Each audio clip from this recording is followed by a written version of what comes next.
I'll go out on a limb and say that we modelers are less big picture people and we are more detail oriented types. For me, it's always been about adding to or improving those small details and making my models more accurate. I'm going to show you a simple and incredibly cheap way to improve your model by making your own wingtip light covers from scratch.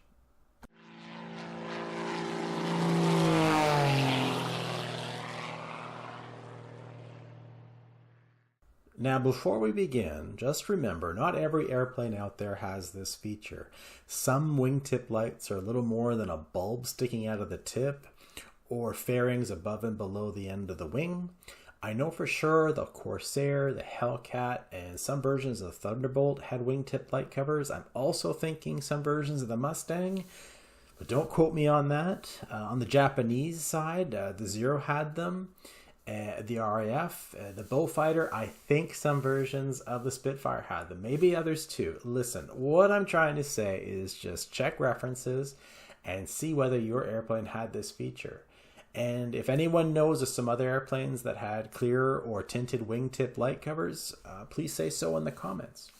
So here's what we typically see in the kit part, just a plastic piece with some etched detail. And what you can do is paint the corners in a chrome, cover that with a clear red on one side and green or blue on the other, and call it a day. And I've done that, and yeah, it does the job. But once you try this, I don't think you're ever going to go back to doing that. The first step is to cut out the corners, nothing fancy. Here I'm using my scalpel blade, and I cut carefully along the lines, and I sand them as true as possible. Now, if they don't get completely square, not to worry. You can always shape the clear piece to get a tight fit. Speaking of which, this is why you should save your clear sprues and your tinted ones. They do come in very handy. Just pick one that's going to be thick enough to be shaped into the clear corner of the wing.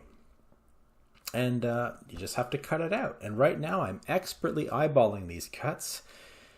Okay, I kind of regretted not using the miter box because I had to spend some time shaping these after they were cut. But once they were, I dry fitted them, shaped them, and once I was happy, I went ahead and started to drill out the little light bulbs. I used about a size 80 drill bit here, and maybe a little bit bigger. It was the smallest I could find. The only problem here is I went a little too deep, and next time I'll be a lot less drilly. The bulb on the real thing is only a few inches long, so 1/8 of an inch or 2 to 3 millimeters at most. After I drilled, I paint the light bulbs by shoving in some red and green acrylic paint, and I used a shave down toothpick to get the paint in there because my brush wouldn't fit. So I had to be creative. A hobby within a hobby. After that, I used a chrome paint pen to make the reflector. Now, this isn't really all that necessary because there's so little of it left once you shape the corner down.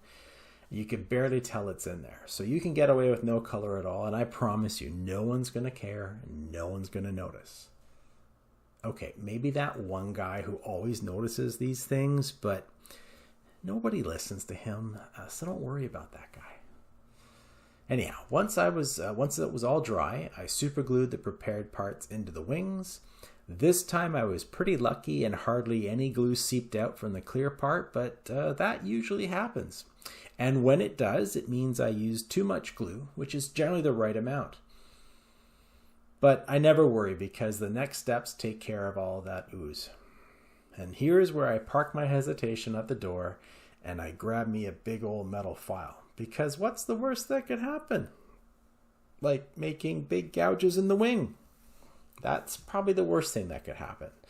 So to avoid that, I do this carefully, and I usually use a finger somewhere to guide the file and make sure I don't do too much damage. And I file, and I file, and I file, and I file. And every now and then I stop and I check. And as you can see, I'm getting a pretty rough shape here for the corner light cover.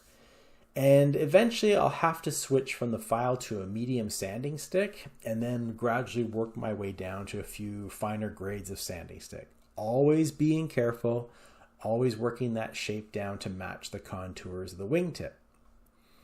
And it doesn't take very long once you get going. And once I'm happy with the shape and it's relatively clear, I find my 7-part nail buffer and I bring these parts to a full transparent shine. And the only tip here is every time you use one grade on the buffer, you just sand perpendicular to the last one you did. And eventually you're going to get to that super fine squeaky grade and you're done.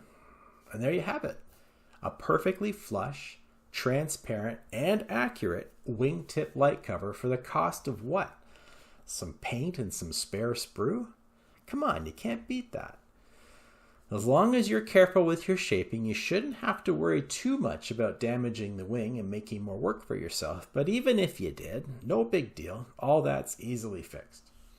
I hope you enjoyed the video.